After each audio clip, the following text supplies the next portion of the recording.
Hello everyone, कैसे हैं आप सब लोग। दोस्तों, आज की वीडियो बहुत ही इंटरेस्टिंग होने वाली है।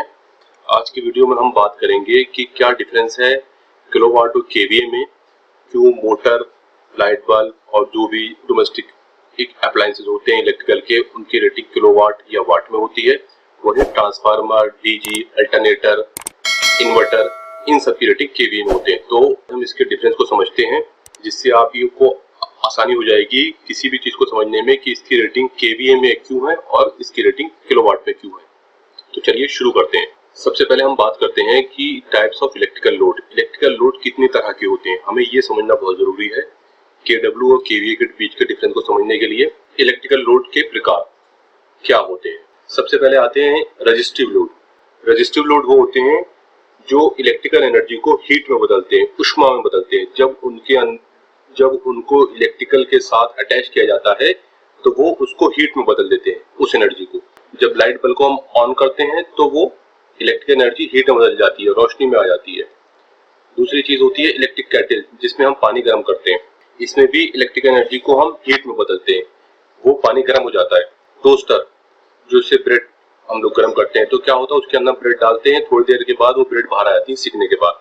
तो ये भी इलेक्ट्रिकल एनर्जी को हीट में बदलता है। दूसरी तरह के लोड होते हैं इंडक्टिव लोड। इंडक्टिव लोड वो होते हैं जिसके अंदर मोटर होती है, जो इलेक्ट्रिकल एनर्जी को मैकेनिकल एनर्जी में बदलते हैं। ये बात ध्यान रखिएगा, इलेक्ट्रिकल एनर्जी को मैकेनिकल एनर्जी में बदलते हैं। यानी जब उसके अंदर इलेक्ट्रिकल एनर्जी को साथ लगाओ तो वो उसको मैकेनिकल एनर्जी में बदलेंगे। ये आपकी ड्रिल मशीन से आप छेद कर सकते हैं। दूसरी, जैसे आपका वुड कटर होता है, वुड कटर भी है। इस तरह के और भी इक्विपमेंट होते हैं। फैन हो गया आपका, टेबल फैन हो गया, मोटर हो गई, वाटर मोटर हो गई। इस तरह के बहुत से लोड होते हैं। तीसरी तरह के लोड होते हैं कैपेसिटिव। कैपेसिटिव वो लोड होते हैं जो इलेक्ट्रिकल एनर्जी को अपने अंदर चार्ज कर लेते हैं और फिर वैसे ही डिस्चार्ज भी कर देते हैं। जैसे हमारे कैपेसिटर जो फैन के अंदर लगे होते हैं।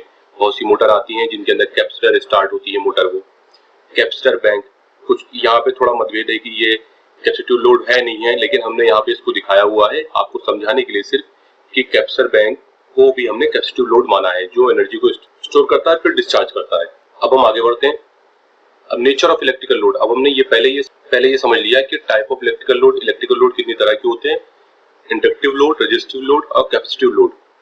अब यहाँ समझेंगे इलेक्ट्रिकल लोड की प्रकृति, वो उनका नेचर कैसा होता है, क्या रिप्रेजेंट करते हैं। रेजिस्टिव लोड क्या होते हैं, वोल्टेज और करंट जो होते हैं सेम फेज में होते हैं, यानी एक ही लाइन में होते हैं। जितने वोल्टेज है उतने करंट होंगे, ये उसी फेज में होंगे। अच्छा, दूसरे तरह के लोड होते हैं इंडक्टिव। इंडक्टिव में क्या होता है, वोल्टेज से करंट नीचे चली जाती है, इसे कहते हैं लैगिंग। यानी वोल्टेज और करंट के बीच में जो एंगल बनता है उसे कहते हैं पावर फैक्टर। तीसरी तरह के लोड होते हैं कैपेसिटिव लोड। कैपेसिटिव लोड के अंदर क्या होता है, वोल्टेज से करंट लीड कर जाती है, आगे बढ़ जाती है। इसके बीच में जो एंगल बनता है उसे भी पावर फैक्टर कहते हैं। यहाँ जो एंगल बनता है उसे कहते हैं लैगिंग पावर फैक्टर, यहाँ कहते हैं लीडिंग पावर फैक्टर। ये आप चीज ध्यान रख लीजिए। पहली चीज हमने समझ ली कि type of electrical load, resistive load, inductive load, capacitive load, उनकी प्रकृति क्या होती है। अब हम आगे बढ़ते हैं। यहाँ पे हम देखते हैं कि इलेक्ट्रिकल लोड को किसमें मेजर करते हैं। बल्ब है, आप 20 वाट 10 वाट के आप बल्ब मार्केट से लेके आते हैं। इसी तरह ये 100 वाट 150 वाट की आपकी वाटर हीटर आते हैं। टोस्टर आपका 150 वाट 200 वाट का आता है। ये कटर आता है आपका 500 वाट। ड्रिल मशीन आपकी 1000 वाट। कैपेसिटर बैंक जो होते हैं ये MFD माइक्रोफैराड में आते हैं। तो यहाँ पे समझ लें, यहाँ पे यूनिट में डिफरेंस हो जाता है, MFD। वहीं ट्रांसफार्मर जो आता है वो केवीए में आता है। इन्वर्टर है वो भी केवीए में है। आप डीजी लेने जाएंगे वो भी केवीए में आएगा। तो यहाँ पे डिफरेंस देखिए, 3 तरह की यूनिट यहाँ नजर आ रही है। पहली वाट, दूसरी माइक्रोफैराड, तीसरी केवीए। तो इसमें डिफरेंस क्या है कि वाट और MFD क्या है, ये एनर्जी को ले रहे हैं, और क्या होता है, ये एनर्जी को ट्रांसफार्मर और इन्वर्टर एनर्जी को दे रहे हैं। ये एनर्जी जनरेट कर रहे हैं या ट्रांसफर कर रहे हैं। ट्रांसफार्मर काम एनर्जी को ट्रांसफर करने का होता है, लेकिन अल्टरनेटर हो गए, आपके टरबाइन हो गए, ये सब केवीए के अंदर ही होते हैं। तो इनका मेन पर्पज ये होता है केवीए के साथ कि जो इनके मैन्युफैक्चरर होते हैं इन इक्विपमेंट के, ट्रांसफार्मर के, अल्टरनेटर के, इन्वर्टर के, इनको ये पता नहीं होता है किस तरह का लोड अटैच कर रहे हैं। यानी ये भविष्य में किस तरह के लोड इसके साथ लगाए जाएंगे, क्या वो रेजिस्टिव लोड होंगे या इंडक्टिव लोड होंगे, क्या कैपेसिटिव लोड होंगे। इस वजह से इसकी रेटिंग ये लोग केवीए देते हैं, जहाँ पे पावर फैक्टर को कैलकुलेट करना जरूरी होता है। चलिए अब आगे बढ़ते हैं, हम एक एग्जाम्पल के साथ इसको समझते हैं। जैसे एक आपका गिलास है, इस गिलास के अंदर आपने बियर डाली या इसके अंदर आपने कोल्ड ड्रिंक डाली, जो भी आप समझ सकते हैं। आप देखेंगे इसके अंदर 2 तरह की चीजें नजर आएंगी। एक तो आपको लिक्विड नजर आएगा, सॉलिड, जो आप पी सकते हैं, और दूसरा होता है झाग, जिसे फोम बोलते हैं। तो जब पूरा बॉटम से लेकर टॉप तक जो भी इसके अंदर है वाटर प्लस फोम यानी बियर और फोम दोनों है इसके अंदर, तो उसे कहते हैं केवीए। इसे कहते हैं एपरेंट पावर यानी आभासी पावर। आपको आभास हो रहा है कि यहाँ से लेकर यहाँ तक टोटल फुल है, लेकिन एक्चुअल में पावर कहाँ तक है? जितना लिक्विड है इसके अंदर। फोम को हम झाग हमारे किसी काम की नहीं, हम जो पी सकते हैं वो ये पी सकते हैं, उसे ही हम किलोवाट कहते हैं। एक्टिव पावर या रियल पावर, असली पावर जो है वो ये होती है। और जो एक्स्ट्रा होती है जो किसी काम की नहीं होती फोम, उसे कहते हैं केवीएआर, रिएक्टिव पावर। तो यहाँ पे आपने तीन चीजें समझी। पहली चीज ये समझ केवीए क्या है, एक्टिव पावर और आपकी रिएक्टिव पावर, एपरेंट पावर। या एपरेंट पावर के लिए या active power plus reactive power को जोड़ करके जो पावर बनती है उसे कहते हैं हम एपरेंट पावर यानी आभासी पावर। लेकिन काम की पावर कितनी है उसके अंदर? सिर्फ जो यहाँ से लेकर यहाँ तक दिखाया गया है एक्टिव पावर। तो हम इसके बारे में और भी समझते हैं डिटेल में जाके।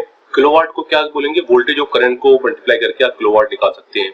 जबकि केवीए के लिए अंदर आपको क्या करना है, वोल्टेज, करंट और पावर फैक्टर के साथ भी आपको कैलकुलेशन करनी होती है। पावर फैक्टर कुछ चीजों का 0.8 होता है, कुछ का 0.85, कुछ का 0.9 और कुछ का 1 होता है। यानी अगर आप इसी केवीए के साथ आप 0.8 पावर फैक्टर लगा के कोई इक्विपमेंट यूज करते हैं तो वहां पे वो एनर्जी दूसरी लेगा, करंट और लेगा, क्योंकि एनर्जी सेम है। यहाँ पे करंट चेंज होती है तो करंट की रेटिंग कुछ और होगी, यहाँ कुछ और होगी, 0.9 पर कुछ और होगी और एक पर क्या होगी, केवी और केडब्ल्यू बराबर हो जाएंगे अगर पावर फैक्टर एक है तो। अब हम इसको एग्जाम्पल से समझते हैं। यहाँ पे आपको दिखाया कि रियल पावर और अपरेंट पावर के बीच का जो एंगल है वो cos फाई है, ये लैगिंग हो रहा है। यहाँ पे क्या हो रहा है, अपरेंट पावर जो हो रही है उससे रियल पावर लैग कर जा रही है। यहाँ पे क्या हो रहा है, यहाँ पे आपको लीड कर जा रही है, लीडिंग पावर फैक्टर है। रियल पावर और अपरेंट पावर उसके नीचे चली गई। अब हम इसको एक एग्जाम्पल समझते हैं जिससे आपके सारे डाउट क्लियर हो जाएंगे। पावर फैक्टर का फार्मूला होता है किलोवाट अपॉन केवीए यानी वास्तविक पावर बटे काल्पनिक पावर। जैसे कि आपने दिखाया गया पावर फैक्टर पिक्चर में देख रहा हूँ, किलोवाट अपॉन केवीए, वास्तविक पावर बटे काल्पनिक पावर। अब हम इसको एक एग्जाम्पल समझते हैं। एग्जाम्पल जो है, एक मोटर है जो कि 1 किलोवाट की है यानी कि 1000 वाट की है। हमें इसके अंदर करंट निकालनी है। करंट क्या है, पहले पावर फैक्टर 1 है, 1 मान के निकालनी है, फिर 0.8 मान के निकालनी है। तो चलिए देखते हैं। फार्मूला जो है पावर का है P बराबर वोल्टेज गुणा करंट गुणा cos फाई, यानी कि जो कि पावर फैक्टर होता है। यहाँ पे हम पावर फैक्टर एक बार 1 रखेंगे यहाँ पे और एक बार 0.8 रखेंगे। तो आपने देखा 1000 बराबर 230 गुणा करंट गुणा 1, तो करंट बराबर हो जाएगा 1000 डिवाइड बाई 230 गुणा 1। तो यहाँ पे करंट आती 4.34, यानी कि ये जो करंट है आपकी 4.34 एम्पियर करंट है। एम्पियर आपकी आ गई 4.34 करंट। यहाँ पे जब हम करते हैं कि 1000 multiplied by 230 multiplied by current multiplied by 0.8, यहाँ पावर फैक्टर ले रहे हैं हम लोग 0.8। तो यहाँ पे हम वैसी कैलकुलेशन करते हैं, यानी 1000 डिवाइड बाई 230 मल्टीप्लाइड बाई 0.8, यहाँ करंट आती है 5.4। तो आपने ये देखा कि 0.8 पे 5.4 करंट है और 4.34 जो करंट है वो 1 पे है। तो आपने यहाँ ये समझा कि हमारी एनर्जी जो होती है ये हमारी सेम रहती है, दोनों के अंदर हमारी सेम है, हमारे वोल्टेज भी सेम है। लेकिन क्या असर पड़ रहा है, हमारे करंट पे असर पड़ रहा है, हमारी करंट पे असर पड़ रहा है दोनों। तो पावर फैक्टर चेंज होने पे हमारी करंट पे असर पड़ रहा है। यहाँ पे करंट ले रहा है 4.34, तो यहाँ करंट लेना 5.4, यहाँ थोड़ा माइनर डिफरेंस है। लेकिन अगर यही आपकी पावर आपकी 10 किलोवाट हो तो यहाँ पे आपका 10 एम्पियर का फर्क आ जाएगा, जिससे आपकी वायर की रेटिंग भी चेंज हो जाएगी। तो ये ध्यान रखिए, कहीं भी आप वायरिंग करने जा रहे हैं या कहीं पे आपको कुछ लगा इक्विपमेंट यूज करने हैं तो आपने उसका पावर फैक्टर जरूर पता करना है। अगर पावर फैक्टर कम है तो आपको उसके हिसाब से वायर की रेटिंग भी चेंज करनी पड़ेगी। तो हमें उम्मीद है कि आप इस वीडियो से समझ गए होंगे कि क्यों इलेक्ट्रिकल इक्विपमेंट की रेटिंग केवीए होती है और कुछ की किलोवाट होती है। केवीए क्या करता है, केवीए एनर्जी को जनरेट करता है, वो इलेक्ट्रिसिटी देता है। वहीं किलोवाट उसकी रेटिंग होती है जो इलेक्ट्रिकल को यूज करते हैं। यहाँ पे आप तीन चीजें समझ गए। पहली चीज की इलेक्ट्रिकल लोड कितनी तरह के होते हैं, उनकी क्या नेचर होता है और केडब्ल्यू और केवीए में क्या डिफरेंस है। तो दोस्तों हमें उम्मीद है आपको ये वीडियो पसंद आई होगी। अगर आपको ये वीडियो पसंद आई है तो आप इस चैनल को, हमारे चैनल को लाइक कर लीजिए और सब्सक्राइब भी कर लीजिए और अपने दोस्तों के साथ व्हाट्सएप ग्रुप और फेसबुक ग्रुप पर भी शेयर कर लीजिए, जिससे उनको भी ये हेल्प मिल सके। दोस्तों थैंक्स फॉर वॉचिंग।